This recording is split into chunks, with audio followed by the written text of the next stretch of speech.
The Eagles just got some updates coming out of the NFL's annual meetings, and they're pretty wild, as not only do we get some big news on the tush push potentially being banned, but Howie Roseman also just made some comments on a potential Dallas Goedert trade, and what he said has some people thinking that a resolution could be coming very soon, and you may not like it. Plus, what's the latest Eagles draft update? Why could the Birds' newest edge rusher make a huge impact? And why does Nick Sirianni deserve way more credit? Well, we're going to talk about that and all the other latest Eagles news starting right now.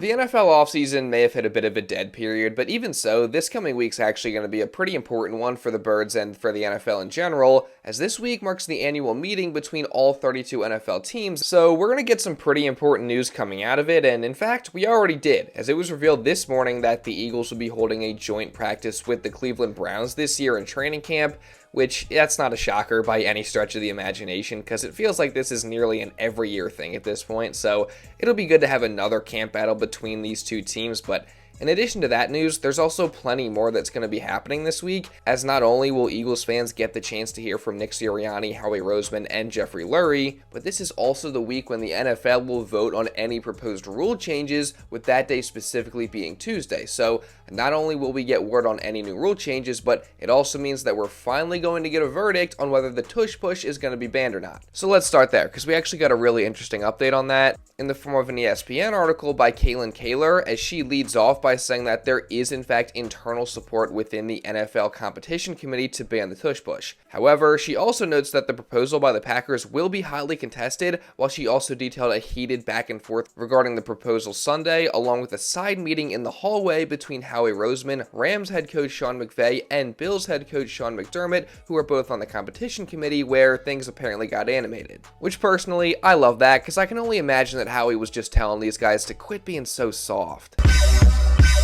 Many men wish death upon me. It's honestly so crazy to me how the Bills are probably the team that's the second best at running this play, yet their head coach continues to say how against it he is for reasons that make absolutely no sense. So again, I think it's soft, and it is interesting because that same message to the league of just quit being so soft also came up later in the article, as despite the Packers' supposed reasoning for wanting to ban the play being, quote, injury concerns and pace of play, it's been noted that the tush push resulted in a whopping total of 0 injuries last season, which is why Sean McDermott's take makes absolutely no sense. And the good news is, one NFL team at least is calling BS on those reasons, as one club executive said their team would be voting against the ban, with the head coach of that team saying the proposal is motivated by pettiness, while the executive called the proposal weak because it's unfair for the league to ban a play simply because one team, which of course is the Eagles, does it better than everyone else. And he ended off things by saying the proposal to ban the play, quote, reeks of jealousy. And this is exactly what us Eagles fans have been saying all along, right? Like, how is it fair for the NFL to ban a play simply because one team is better at it than everybody else? Like, again, if everybody could do it, everybody would do it. The good news, I guess, is that at least the Eagles are expecting to have allies in this fight, with Nick Sirianni saying Philly's former coordinators that are now head coaches better vote in favor of not banning the push. As Sirianni told Mike Garafolo, quote, we'll see how it goes. All I will say about it is Jonathan Gannon, Shane Steichen, and Kellen Moore better vote for it. They're in the head coach position right now because of that play, so all three, I better have those 3 votes right there, and the Eagles vote. I at least know we have 4. Personally, I'm probably still leaning towards saying it's not going to get banned this year, probably partially just because I'm hoping we haven't gone this soft league-wide to where we're banning a play strictly because of pettiness, but, you know, I could be wrong, and at the rate this is going, it's bound to be banned at some point, whether it's this offseason or years down the line. And again, we won't know until at least Tuesday, but even if they do ban it, the Eagles would still be just as dominant with the normal QB sneak with Jalen Hurts in that massive offensive line. So I'm not going to stress about it too much. I mean, again, hopefully the push sticks around, but if not, teams still are not stopping the Eagles from 1 yard out. Just like the NFL isn't going to stop Nick Sirianni from doing what he wants, as Philly's head coach was the only one wearing shorts in the league's annual photo of the 32 head coaches.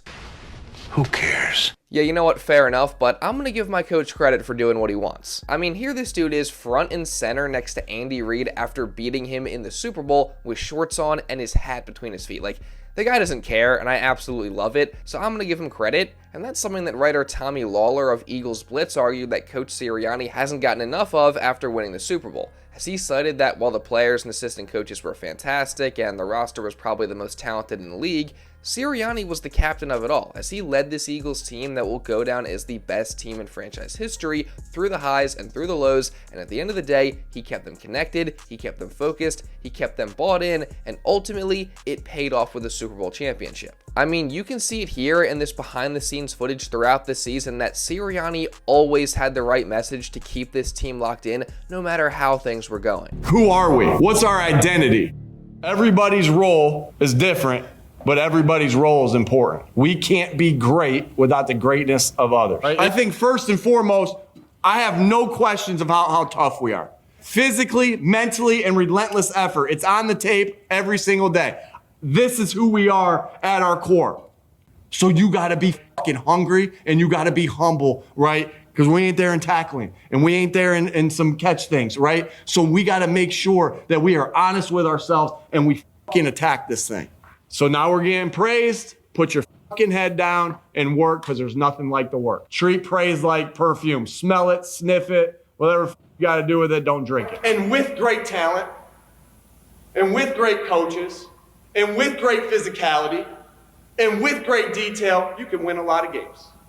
You can win 10, 11, 12 games. But you can't do shit special unless we continue to come together as a football team.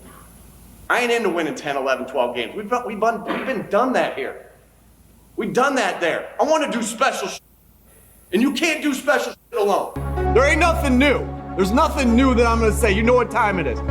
You don't automatically start doing something different, right? Now when we're at this point of the season. It all keeps coming back to this. That's why you don't say, hey, look, we're here. We're in the playoffs. This is what I'm going to do now. It don't work that way. Keep doing what you've been doing. Yeah, I mean, there's so many more examples than just that, but again, Sirianni kept this team together through the highs and the lows, and ultimately, he was able to get the most out of this team and accomplish the ultimate goal of winning the Super Bowl.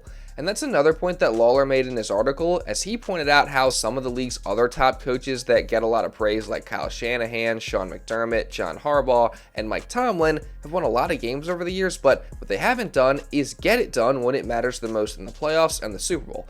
Meanwhile, Sirianni has a Super Bowl win, 2 Super Bowl appearances over the past 3 years, and 6 playoff wins. And that's not even mentioning the historic company that he's in among head coaches with what he's accomplished. So, once again, Nick Sirianni deserves a tremendous amount of credit.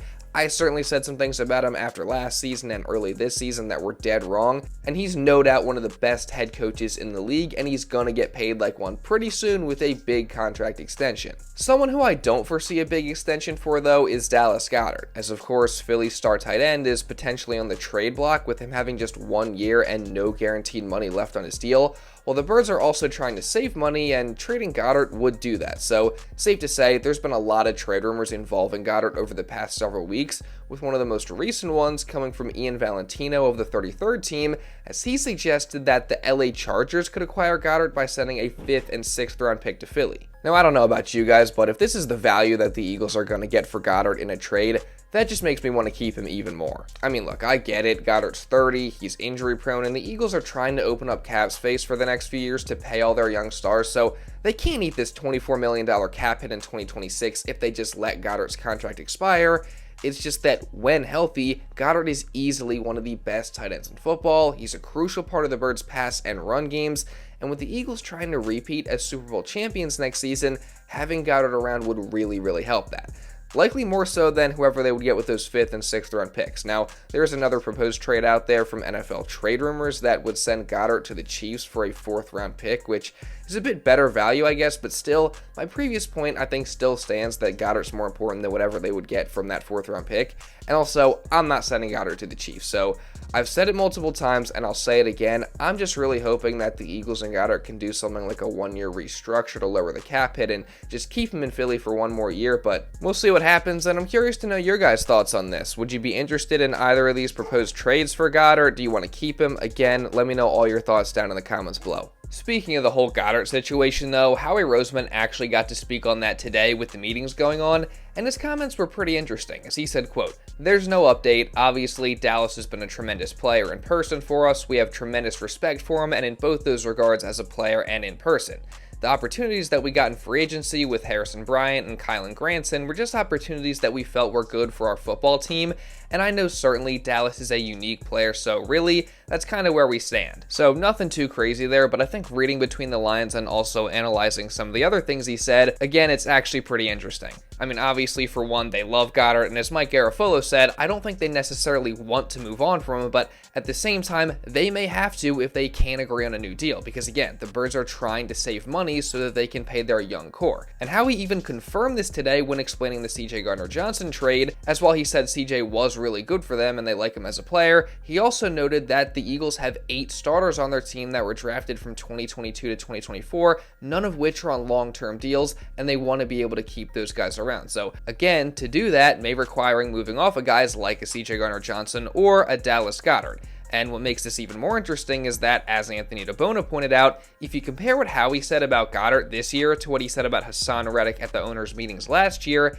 his comments are pretty freaking similar.